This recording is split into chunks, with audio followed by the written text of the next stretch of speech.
This is CBN NewsWatch.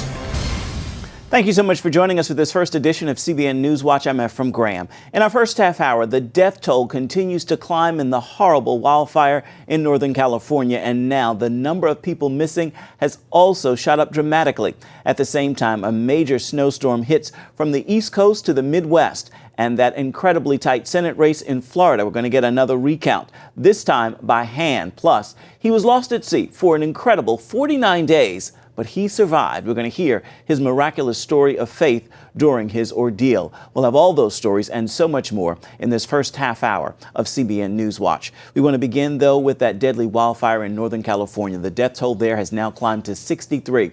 And officials say they're looking for some more than 600 missing people as well.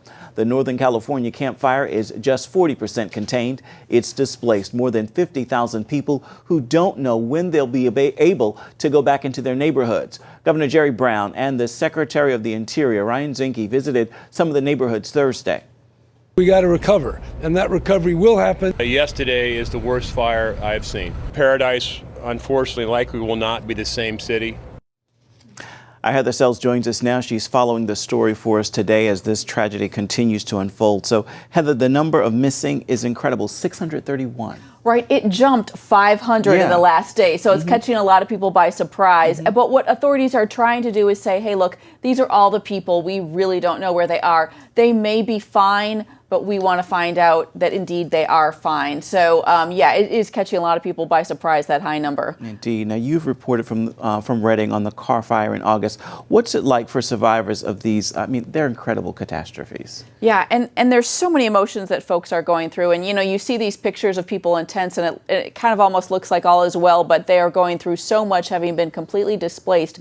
But they will need to go back to their neighborhoods. They haven't even been allowed to go back and see what, if anything, they have left, if their home is at all standing. And then they need to figure out, am I staying or am I moving on? Because housing is at a premium. And then if they're going to rebuild, they have to find temporary housing, which is going to be huge. So they have a lot of decisions going forward. Indeed, a long road ahead. Heather Sells, thank you so much for reporting.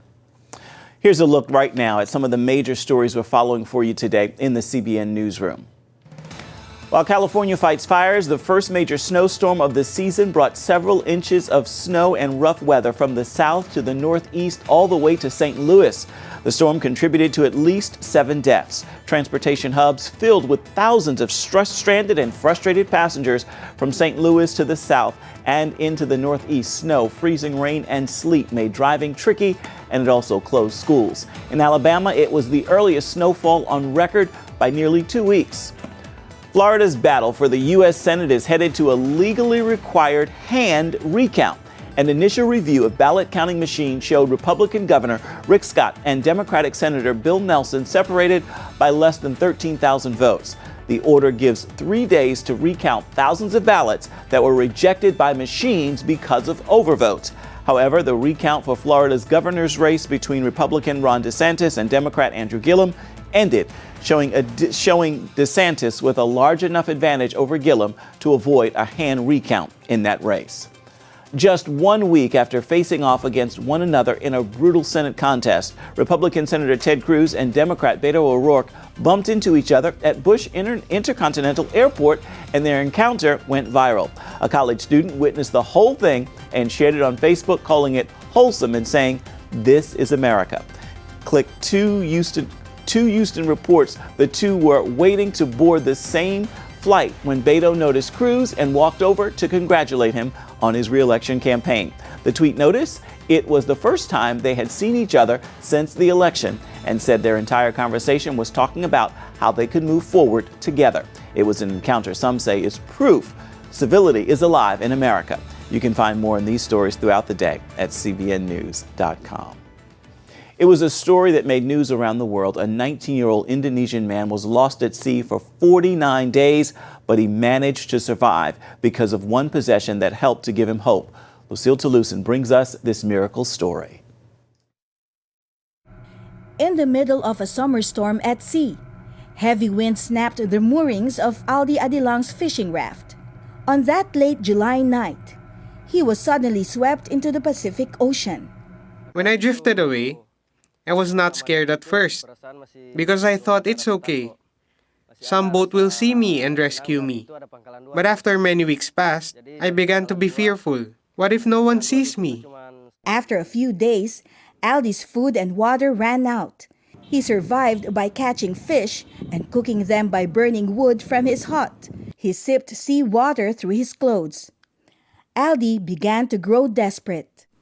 At night, I got very scared because many sharks were circling my raft. I was afraid I will not see my parents again, my family, and my friends. I thought of jumping into the sea and just commit suicide. It was on a raft like this where Aldi spent 49 days adrift in the deep seas without a paddle or a motor. He said that he was terrified and almost gave up. But he also testifies that it was the Bible that gave him the determination to live. I had my Bible with me. I become strong again when I read the Bible. I prayed. I also sang worship songs. And when I do this, all my fears are gone. God spoke to me. He said, "Be patient. I will come and help you." Aldi's parents and their village prayed for his return. His father said they never gave up hope that Aldi would return to them. 10 ships passed him by, until finally on the 49th day, a Panamanian tanker responded to his radio distress call. After Aldi's rescue off the coast of Guam, he was reunited with his family in Indonesia. Today, they sing together in the church choir about God's goodness and faithfulness that has become so real in their lives. God is so great. I thank God for taking care of me every day. He never leaves us, even in dangerous situations. Lucille Talusan, CBN News, Manado, Indonesia. Coming up, we're going to take a look at the bipartisan bill President Trump supported this week at criminal justice reform to give some people in prison a second chance. We're going to have that story for you when we come back. Hope you'll stay with us. Welcome back. This week, President Donald Trump threw his support behind a bipartisan legislation aimed at giving prison inmates a second chance. Washington reporter Amber Strong introduces us to the diverse group of allies behind this bill and the race against time to get it through Congress. The movement toward criminal justice reform received a welcome and necessary boost on Wednesday. Today, I'm thrilled to announce my support for this bipartisan bill that will make our community safer and give former inmates a second chance at life after they have served their time.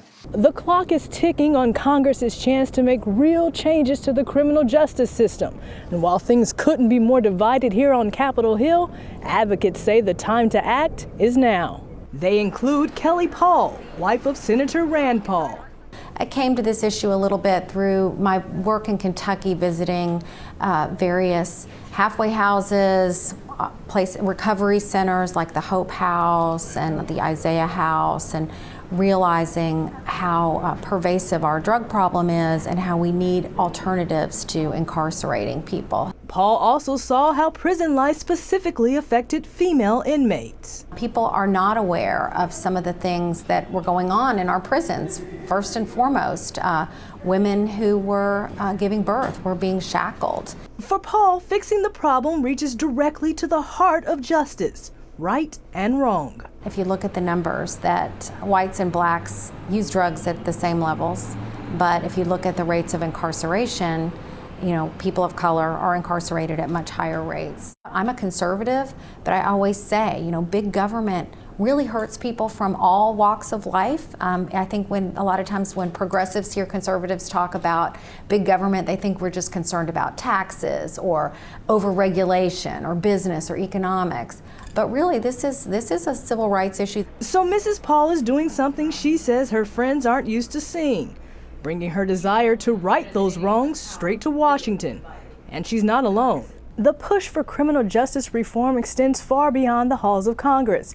Everyone from Christian advocacy groups to celebrities to the president's son-in-law, all working together for change. Jared Kushner has been the pivotal player in this. He personally comes to this issue. His own father was incarcerated, and he has been the driving force inside of the White House in making sure that this gets done. Former prisoners have also been instrumental in this fight, along with those who preach about second chances. 2,000 pastors signed a letter in support of Congress's latest effort. The bill, dubbed the First Step Act, calls for more opportunities to receive good time credit, better conditions for women, and incarcerating prisoners closer to families. It's been a tough decision for a president who campaigned on law and order, but support from the National Fraternal Order of Police seemed to help balance the scales. The bill includes reasonable sentencing reforms while keeping dangerous and violent criminals off our streets. The ball is now in the Senate's court, where advocates hope this lame duck session can lead to a second chance for prisoners and families across the nation. Amber Strong, CBN News, Washington. Still ahead, we're going to go behind the scenes of a new film hitting theaters this weekend, Instant Family. It's about a couple who decide to adopt and quickly find themselves with 3 children. We're going to have that story right after this. And welcome back to CBN NewsWatch. November is National Adoption Month, and just in time, there is a film based on the real-life story of a husband and wife who take in 3 foster children. Here's a look at the hilarious ups and downs of adoption in Instant Family, starring Mark Wahlberg. Pete and Ellie took in 3 children 10 days ago. Mark Wahlberg and Rose Byrne lead the cast in this comedy, based on the real-life story of a couple who adopts 3 children. The county puts these on because they can match a lot of kids and parents quickly. Look at the big kids. Everybody's avoiding them. I'm gonna go and say hi. But they're teenagers, okay? They use drugs and they watch people playing video games on YouTube. We're not equipped for any of that. Hi! Just FYI, we can all hear you. This is Instant Family. I understand you fell in love with this project before a script was even written? Yes. Why well, just the idea. I had experience where I went to I was supposed to be the kind of like, I don't know, to boost kids' spirits at an adoption event. And I ended up finding myself being inspired by these kids and how strong they were and how positive they were. And so having had that experience and then Sean telling me about his experience, I just signed on right away. Lizzie's mom is a product of the system, and she never learned to properly care for herself, much less 3 kids. 3? Oh. 3 kids? What? Yeah, 3. Yeah, Lizzie. At once? Yeah, Lizzie comes with 2 younger siblings, Juan and Lita. Wait, so we would have 3 children? Oh, 2 maybe, but there's no way we can do 3. I mean, that was, we wanted to meet them. Oh my gosh. Oh my. Why would you show us that? Why would you even show that? They're so cute. That's wrong. This is a film that talks about adoption and foster care, both very serious issues. So you probably would not expect to come and laugh as much as you do. What did you think of exploring this issue in a funny way? I love it. I think it's a way to get people into a serious subject, what is essentially a serious subject, through comedies. Like, incredible. My favorite films ride that line, like Parenthood or Steel Magnolias. You know, like I'm revealing myself here, but those sort of movies, I think that they stand the test of time. Does everybody know that we're here for foster? They know, Sharon. What do you think? These people just wandered in off the street? Academy Award-winning actress Octavia Spencer and comedian Tig Notaro play social workers. A bit of good cop, bad cop. It is not going to be easy, folks. These kids will test your will, put a strain on your relationship, and push buttons you didn't even know you had. Now, I can tell by looking at you that not all of y'all are going to make it. I actually think this group has got the grit to face some unpleasant. So you guys heading out? Okay, well, thank you. Bye-bye. All right, that one's on me. It absolutely is. And you know what? We've gone over this before. This film is naturally inspired by the director's real life. Yeah. Do you know these characters in your own life, this husband and wife? Sure. I mean, yeah. I think there's so much familiar, even though it's not my world or life. But with the kids, and everyone knows these kids, everyone knows these parents, and even if you think you're not going to relate, you will. You'll relate. There's something for everyone in the best of ways. And the story shines with the children cast in this film. Isabella Moner, Gustavo Quiroz, and Juliana Gamiz. Where's my potato chips? Oh, we're not having chips tonight, Munchkin. Sorry. I want my chips. Let's try some of this meatloaf, okay? No! I want my chips! You're not having chips! You sure you don't want to just give her some chips? No, we're not giving her chips. Gustavo, how much are you like your character? Similar. We're both pretty clumsy. Oh, are you really? Yeah. Clumsy. Yeah. And we both have gray hair. You got great hair. Yeah. Fawn and I. Pretty cool. Juliana, are you much like your character? You do scream a lot at home? Yeah. You do? When I don't get the things that I want, I scream. Watch your feet, okay? Hey, give me two. I'm so sorry. Hey, you give those to me. Give me. Calm down. Don't cry. I'll get it. Just stay there, Mom.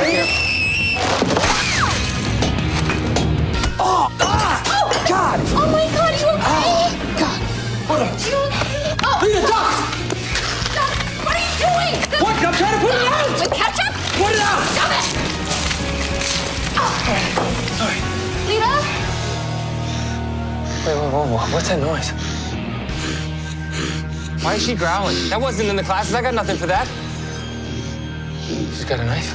It's just a SpongeBob. It's still a knife. This film comes out in November, National Adoption Month, and we're also now approaching Thanksgiving, Christmas, all the family holidays. Yeah. What do you think this film says about the whole idea and concept of family?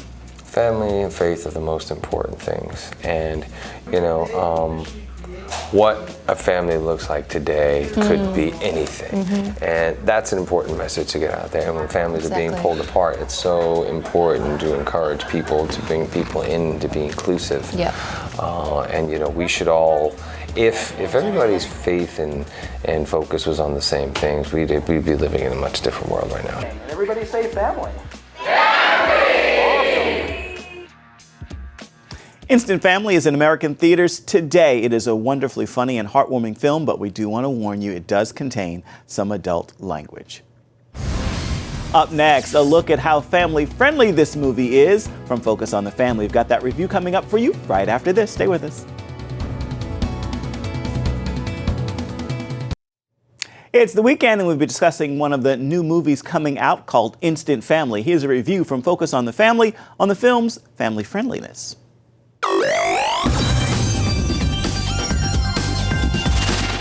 So you know what I like to do? Really? In the movie Instant Family, Pete and his wife Ellie flip houses for a living, and they plan to move into their current 5-bedroom renovation. But Ellie's sister points out it's way too big for 2 people, especially a couple like them who don't plan on raising kids, except... What was that look? I did not do a look. You're doing a look right now. There's no look.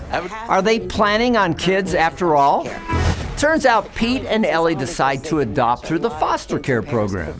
After dealing with the prerequisite meetings and the paperwork, they meet a 15-year-old girl with a chip on her shoulder. And hey, as it turns out, she has 2 younger siblings. They're adorable. Why would you show us that? That's wrong. Can they say yes to becoming parents of 3 kids? And what sort of challenges and blessings will they encounter when they become an instant family of 5? Inspired by real events from the life of the film's writer-director, Instant Family has some absolutely terrific messages about adopting from foster care. All right, let me fix them, okay? Thanks, Daddy. I just got my first daddy. It realistically demonstrates that even with its difficulties, adoption is well worth the effort. But oh, how I wish the director would have left the film's boatload of profanities and other philosophical and moral issues on the editing room floor. Especially in such a good-hearted film as this one. That content demands I knock the family-friendly rating of Instant Family down to a 2.5 out of 5. For an in-depth review of this film or anything else at your local box office, visit us at PluggedIn.com. Plugging you into the movies, I'm Bob Waliszewski for Focus on the Family's Plugged In Movie Review. Time now for your Friday Faithful, and I leave you with this thought. Perhaps there's something or even someone in your life you've been asking God to change. It might be time to change your prayer. God, I have asked you to change the situation. The better prayer may be that you simply change me. Changing me, changing my perspective in the face of that situation that has not changed may be the truest answer to my long-suffering prayer. That is going to do it for this edition of CBN NewsWatch, this first half hour of NewsWatch. Coming up in the next half hour, how a new app for smartphones can be used to prevent school shootings. And remember, you can always find more of our exclusive coverage of the issues you care most about at cbnnews.com. We'd love to know what you think about the stories you've seen here today. You can do that by emailing newswatch@cbn.com. And of course, you can always reach out and talk to us on Facebook, on Twitter, as well as Instagram. Hope you'll join us again right here next time. Have a fabulous Friday and a wonderful weekend. We'll see you back here come Monday. This is CBN NewsWatch. And thank you so much for joining us for this second half hour of CBN NewsWatch. The death toll is rising in California's deadliest wildfire. It now stands at least 63, and officials say they're looking for more than 600 missing people as well. The Northern California Camp Fire is just 40% contained. It has displaced more than 50,000 people who don't know when they'll be allowed back into their neighborhoods. Governor Jerry Brown and Secretary of the Interior Ryan Zinke visited some of the neighborhoods Thursday. We got to recover, and that recovery will happen. Yesterday is the worst fire I've seen. Paradise, unfortunately, likely will not be the same city. Emergency officials are collecting DNA from individuals who believe their family members have died in the fire. Meanwhile, bulletin boards around the city list people trying to find loved ones. Emergency authorities are hopeful that some of the hundreds listed are actually still alive. Here's a look now at some of the other major stories we're following for you today in the CBN Newsroom. While California fights fires, the first East Coast snowstorm of the season brought several inches of snow, causing major travel delays. Transportation hubs filled with thousands of stranded and frustrated passengers from St. Louis to the south and into the northeast. Snow, freezing rain, and sleet made driving tricky and closed schools. Several people have died in traffic accidents. In Alabama, it was the earliest snowfall on record by nearly 2 weeks. Florida's battle for the U.S. Senate is headed to a legally required hand recount. An initial review by ballot counting machines showed Republican Governor Rick Scott and Democratic Senator Bill Nelson separated by fewer than 13,000 votes. The order gives 3 days to recount thousands of ballots that were rejected by machines because of overvotes. However, the recount for Florida's governor's race between Republican Ron DeSantis and Democrat Andrew Gillum ended, showing DeSantis with a large enough advantage over Gillum to avoid a hand count in that race. Just 1 week after facing off against one another in a brutal Senate contest, Republican Senator Ted Cruz and Democrat Beto O'Rourke bumped into each other at Bush Intercontinental Airport, and their encounter went viral. A college student witnessed the whole thing and shared it on Facebook, calling it wholesome and saying, "This is America." The two were waiting to board the same flight when Beto noticed Cruz and walked over to congratulate him on his re-election campaign. The tweet noted it was the first time they had seen each other since the election and said the entire conversation was talking about how they could move forward together. Now you can find more on these stories and others throughout the day at cbnnews.com. More than 1,500 Central American migrants have arrived at the Mexico-U.S. border. This is the first wave of migrants, as thousands more are expected to arrive in Tijuana by the weekend. They've traveled about 1,500 miles since starting out in Honduras in early October. Many of the migrants say they're fleeing poverty, gang violence, and political instability. Meanwhile, nearly 6,000 U.S. troops are waiting on the other side of the border. They have erected barricades and razor wire fences to stop illegal crossings. Nancy Pelosi is facing a serious challenge in her bid to become the Speaker of the House when Democrats take control of Congress in January. Pelosi needs 218 votes to be re-elected to the speakership that she held before Democrats lost the House in 2010. So she can't afford many defections. And many sitting Democrats oppose her, as well as some new members just coming in. But Pelosi is expected to fight hard to be Speaker again. Coming up, hear how a new app can prevent school shootings and protect your children from harm.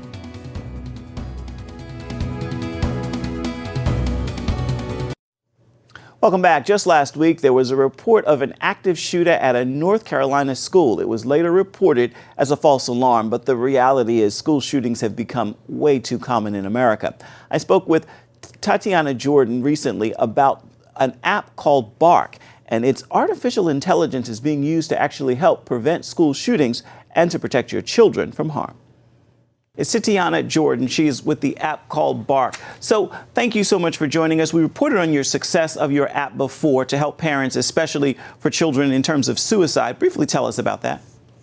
That's correct, yeah. So Bark is technology that keeps children safer online and in real life. And as we touched on last time, our app has helped to save 34 lives. And we know that because 34 different times a parent has received an alert via text or email that their child was imminently suicidal. And our technology brought it to their attention, so they were able to step in and get their children the help they needed. Tatiana, tell us how it can be used to prevent school shootings. Absolutely. So there's Bark for Parents and there's Bark for Schools. And Bark for Schools is absolutely free.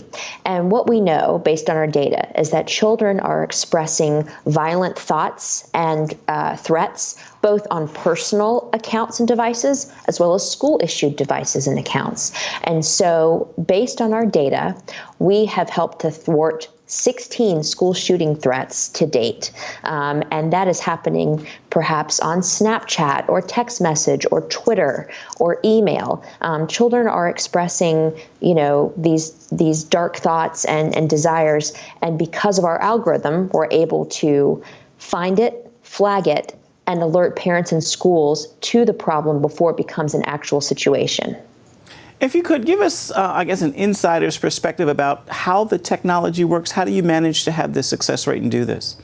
Absolutely. So we have an amazing team of data scientists and engineers that have spent a great deal of time perfecting our machine learning algorithms. We're using artificial intelligence to look across social media, texting, and email for not just keywords like shoot and gun, but contextual analysis that can look for signs of depression, anxiety, like I said, violent tendencies. And it's not just keywords, it's images, it's video, it's audio. We even caught a school shooting threat where somebody had written on a bathroom wall, "Don't come to school tomorrow, bang, bang." And a student had taken a photo of that, put it on Snapchat, and our algorithm caught that threat and alerted a parent. Wow. So do you guys work closely with schools in terms of using this app? We absolutely do. We are currently protecting over 2 million children now across the U.S. and are in over 700 districts across the nation. So we absolutely are working with schools and parents right now. What kind of surprising results have you seen working with this in terms of the results that you guys have already seen? It's really alarming and heartbreaking, the amount of children that are struggling with mental health issues, whether it's anxiety or depression or self-harm. Our algorithm has sent over 33,000 self-harm alerts, and this is children between the ages of 8 and 17. And so it really sheds light on the fact that this isn't just something that you hear on the news. This is really happening with children that either you know or that your children know. And so we as adults need to be aware of what our children's digital lives look like, because they are very, very overlaid with their real life, and then step in and have open and honest conversations with them. Real quickly, how does a parent get the app? So a parent can go to www.bark.us. That's our website, and from there, sign up. All right, Tatiana Jordan with Bark, thank you so much for your insights. Thank you for having me. Up next, a merger of two churches at a time when the rest of their cities are being torn apart. Hear what is bringing these congregations together when we come back.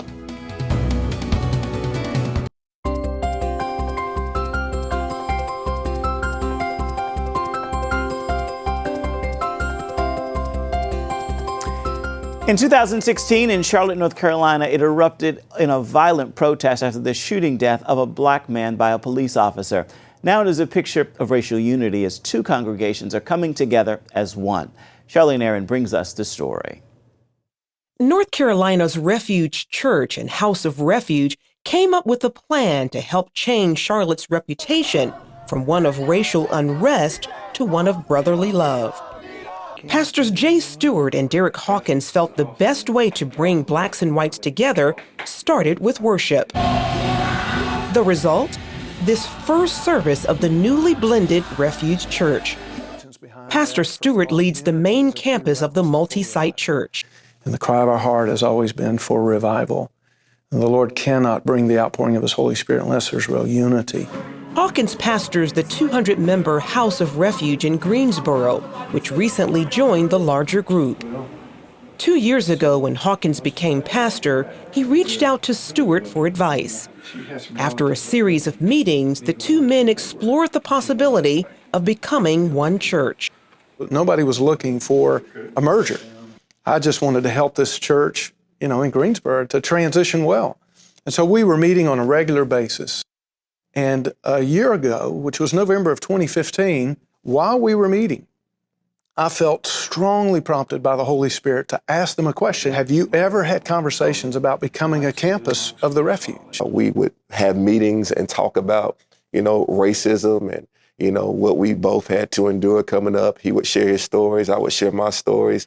The pastors here at the refuge say that the announcement about their merger came just 2 days before violent protests erupted in the city of Charlotte, North Carolina, after an African-American man was killed at the hands of police. When I was sitting in my home watching the news coverage of what was happening in Charlotte, that God wanted to write a better story, that God set the timing of this merger. I know that African-American community are hurting and crying out. We just wanted to be a voice, a vehicle of change in our own city, in our own community, and say, hey, it doesn't have to be this way. Bishop William and Darlene Allen are the founding members of the House of Refuge. During the process of appointing Hawkins as new pastor, the talks of a merger began. What this says to me is God has given us an opportunity to let the baggage go. And I believe this merger is going to present that opportunity for many of us to heal from past hurt, all races. The plan to hold regular combined services will help members get to know one another and work toward racial healing. I just believe that what we're doing is so needed to replicate what the Lord wants to do in the kingdom of God. That's good. There's a generation that wants to be valued. And I just saw it as an opportunity to say, you matter to God, you matter to us, and God has a plan for your life. Members are excited about working together. I think it just declares truth in the midst of a lot of lies, that there is a church and she is taking her place and is committed to unity and love. With what we're going through as a nation, and especially here in Charlotte, I think that it just speaks of the unity of the kingdom of God and just gives us a real picture of what heaven's going to be like. Anthony White says seeing blacks and whites worshiping together here is long overdue. Integration should never be forced. It should be led by the Spirit of the Lord. And the church has an example to model that today. Meanwhile, Pastors Stewart and Hawkins admit that while coming together hasn't been easy, the result is well worth it. We knew that the staff was facing challenges. Our church was facing challenges, but we knew what God told us. And we just stuck to what the Lord said, what we felt like the Holy Spirit was leading us. There were people sitting in the wings, we know, that are still hoping that this fails, that this doesn't work for whatever reason, but we know it's going to work. Absolutely. Because listen, we don't see black and white. Under the blood of Jesus, everything's red. Charlene Aaron, CBN News, Kannapolis, North Carolina. This next story takes us to the Deep South in the 1960s, where a world-class black pianist is embarking on a concert tour. He hires a driver and protection in an Italian-American from the Bronx. The two men develop an unexpected bond in the face of racism and danger. Inspired by a real-life friendship, here's a first look at the film, Green Book. Yeah, some guy called over here, a doctor. He's looking for a driver. You interested?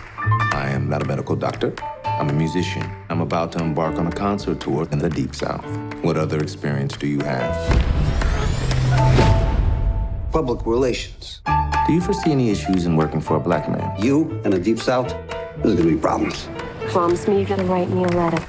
No problems. This is the true story of a concert pianist named Don Shirley, who in 1962, his record company was sending him on a tour of the South, and he was a little nervous about going, so he went down to Copacabana, hired the toughest bouncer from the Copa, an Italian guy with a 5th grade education named Tony Lip, to drive him, and the two of them head out through the South.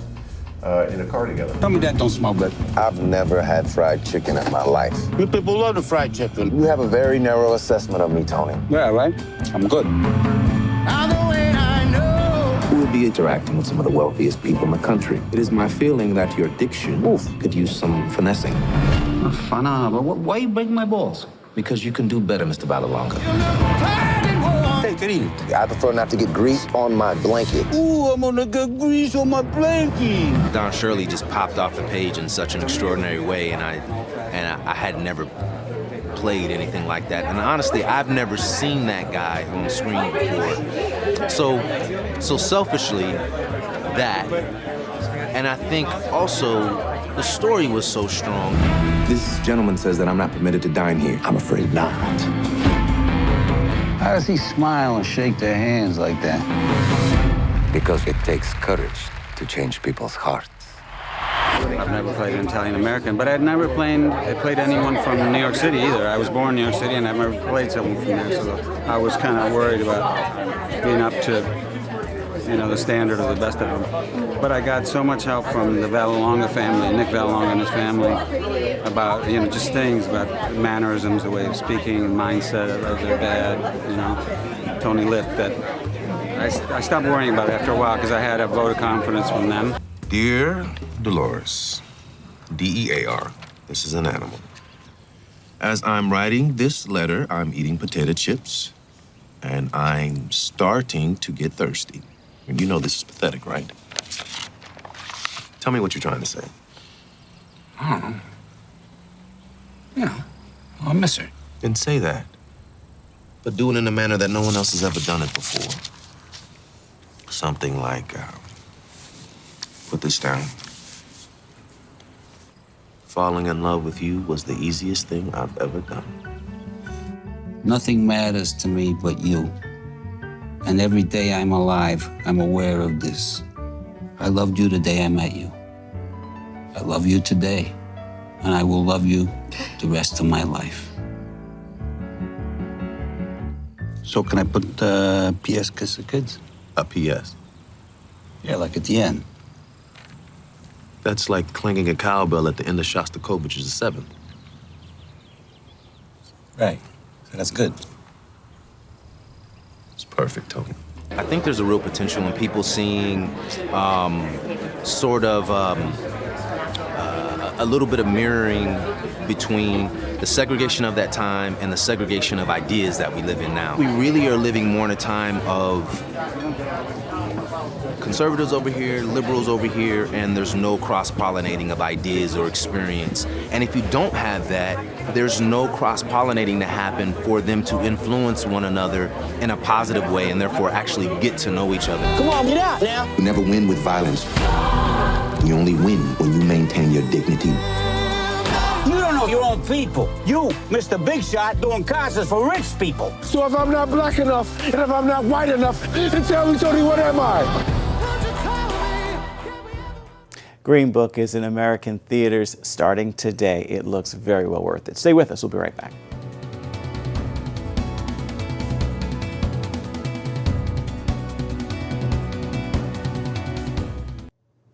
The weekend is here, and we want to leave you with an uplifting story out of the City of Brotherly Love. A nonprofit organization is giving homeless people a chance to work and make a better life for themselves.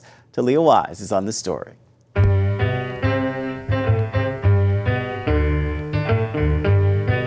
It's the season of gratitude, and one nonprofit is giving people in the City of Brotherly Love plenty of reasons to be thankful.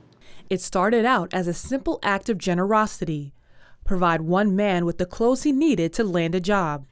Now it's grown into Perfect Fit Apparel, a nonprofit organization that provides business casual clothes to the needy in Philadelphia. It was as part of a rebranding humanity project, right? So that people can start to change the way they view and judge and stigmatize those who are struggling. Eric and Janaea Wolf run the organization that reaches out to the underserved and homeless. Eric started the nonprofit after he began to notice a recurring pattern with people interviewing to work for him. Some of the people that used to come in a job interview didn't have business professional clothes or business casual clothes. Some people came in shorts, some people came in like jeans, some people came in t-shirts. But that didn't stop Eric from looking beyond their appearance. Instead, he looks at their heart. I never interview them by what they have on, I always interview by what they could bring to the company. And he says it pays off. Some of the people that actually hire, they became one of the best in our company. That selflessness has grown into a heart to serve an entire city. Oftentimes we want to like solve the whole entire problem and fix the person's situation and, you know, kind of get in there and change their whole life. But oftentimes it's doing one thing that you are good at. For the couple, that one thing is simple: hand out clothing. But the impact is so much greater. They are reaching out to the one, lending a helping hand, building community, and planting a seed. It's a mission Janaea and Eric are thanking God for. We start with just being thankful. So thanking God for the opportunity that he's given us to serve his people, right? We don't take that lightly because, you know, we are on a mission and we are, you know, working within his will. Perfect Fit Apparel says they want to continue to plant a seed that ignites hope. Well, that's CBN Good News. I'm Talia Wise. Until next time, make time to spread a little bit of good news.